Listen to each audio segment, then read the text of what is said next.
Karma. Omarosa'S lies could cost her everything, including her book sales, by Amy Moreno for TruthFeedNews.com. Well, looks as if the liar and disgruntled former White House staffer Omarosa has really stepped in it. As it stands now, she'll be lucky if she sees a dime from her just-released tell-all book trashing President Trump. The reason why is the non-disclosure agreement Omarosa signed during the 2016 campaign. If the agreement holds up, which most experts expect it will, not only will she not get a penny from the book sales, but she'll have to pay back ill-gotten profits and the fees for writing it. Wow. From the Washington Examiner, an official said on background that Omarosa has made egregious violations of the agreement, and as a result they are seeking millions of dollars in retaliation. As the case unfolds, they might also seek any ill-gotten profit she has received from the book, including her fee for writing it. Wow, this is harsh. Wow. In an arbitration which both sides agreed to in the non-disclosure agreement, each agreed to an arbiter, often a retired judge who will hold a hearing and consider evidence. In the end, the arbiter will dismiss the case or issue a penalty. It has the full force of law. Typically, the arbitration process moves faster than in a court. Manigault Newman, Omarosa, has 14 days to respond to the Trump campaign's demand for arbitration. The media has noted that non-disclosure agreements were common in the Trump organization, as they are in many businesses, and administration aides said that the White House officials were also required to sign one. Frank Luntz, I'm in Omarosa'S book. On page 149, she claims to have heard from someone who heard from me that I heard Trump use the word. Not only is this flat out false, I've never heard such a thing, but Omarosa didn't even make an effort to call or email me to verify. Very shoddy work. Then Luntz took it further by explaining what she did wrong. He also included a video clip of Omarosa talking about an alleged tape with those words. Omarosa'S Newman is with us in Studio 57. Her new memoir, Unhinged, is published by a division of Simon & Schuster, which is owned by CBS. Good morning. Good morning. Let's start with the tape. You said you had done some taping when you were fired to protect yourself.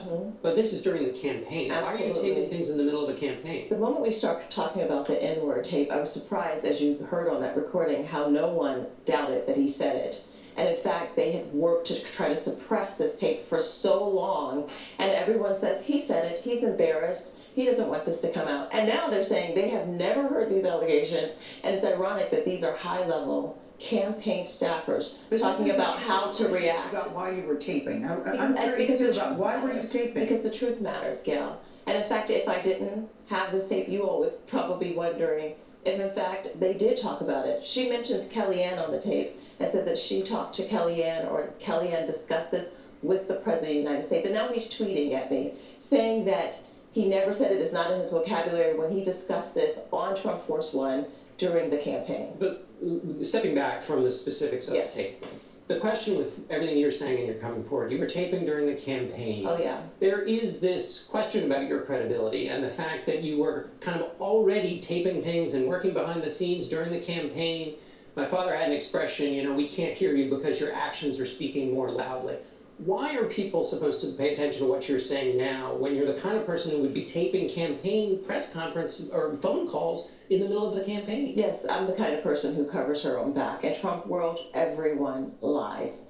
Everyone says one thing one day and they change their story the next day. I wanted to have this type of documentation so that in the event I found myself in this position where, as you said, they're questioning my credibility, saying they never discussed the N-word tape, they had never heard these accusations, the president had never heard these accusations, when in fact this tape proves that they discussed it at high levels of the Trump campaign. Well, Frank Luntz reached out to me because you had said he had heard, he said you never called him, emailed him. No, I didn't. In fact, the book says that Katrina... He said, I've never heard the president use that word. Well, it's important. In Unhinged, I never say that I spoke to him. Katrina Pearson, the spokesperson for the Trump campaign, says on that recording that she communicated with him and that he had heard it. I speak very clearly in this chapter about what happened between Katrina and Frank Luntz. He's absolutely right. I never spoke to him, never reached out to him. I was simply reporting what was on the tape. He says it's not true. But why do you want to work in a world, as you say, where everybody lies? Why do you want to be... Well, I've been in politics for 20 years. Everybody lies in politics. I worked in the Clinton administration during the Monica Lewinsky scandal, where he first said he never had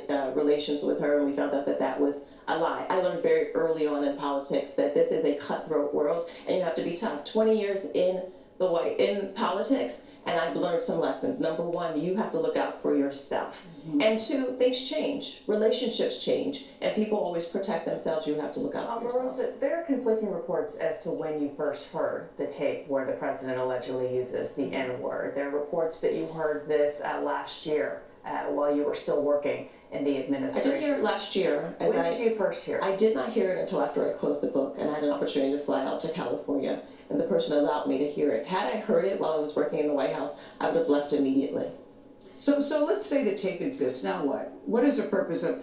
So the tape comes out, we hear it. What do you hope will come out of this? Well, the sad thing is, as we saw with Access Hollywood, it probably won't impact his base. I think that their support is baked in, but it does expose him for the racist that he is. You also said that you and the president in your book have a symbiotic relationship, that you two used each other.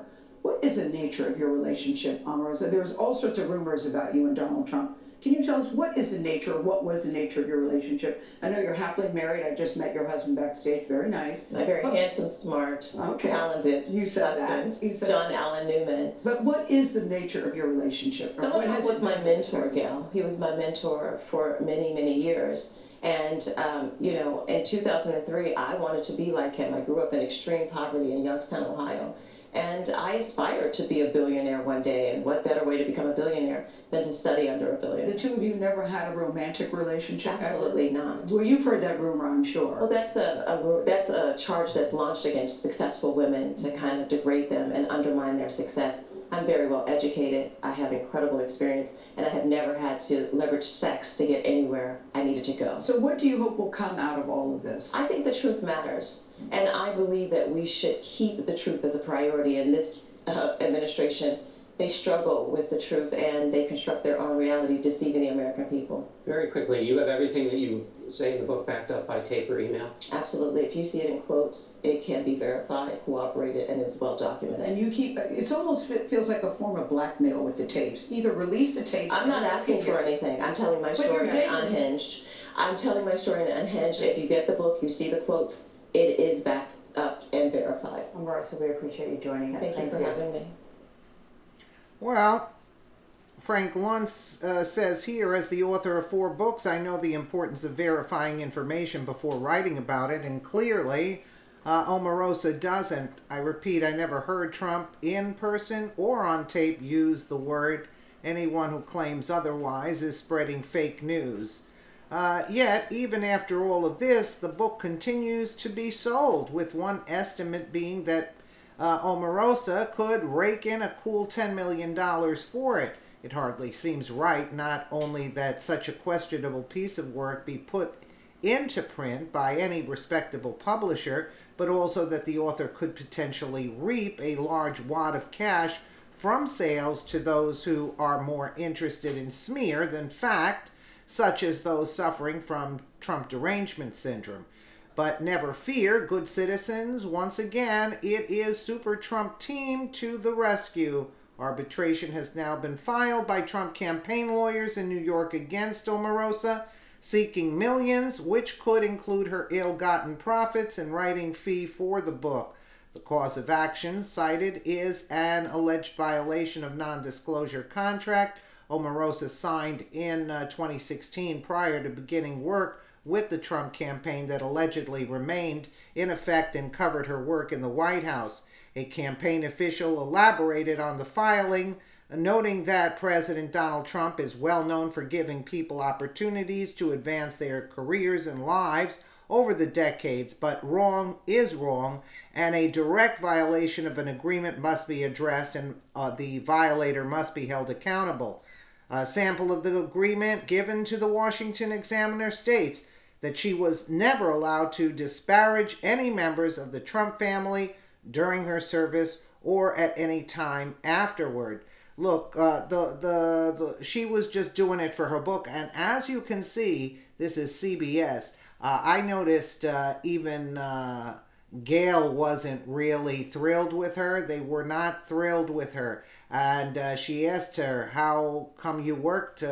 Oh, she didn't know. So you worked with Trump all these years, and you didn't know that he was a racist? All of a sudden, now that you're getting your book out, now you say he's racist? Come on. Her story is not believable because even CBS wasn't biting. And that is a big tell, because I can't even stomach to watch CBS because they are so biased against Trump. It's sickening to watch.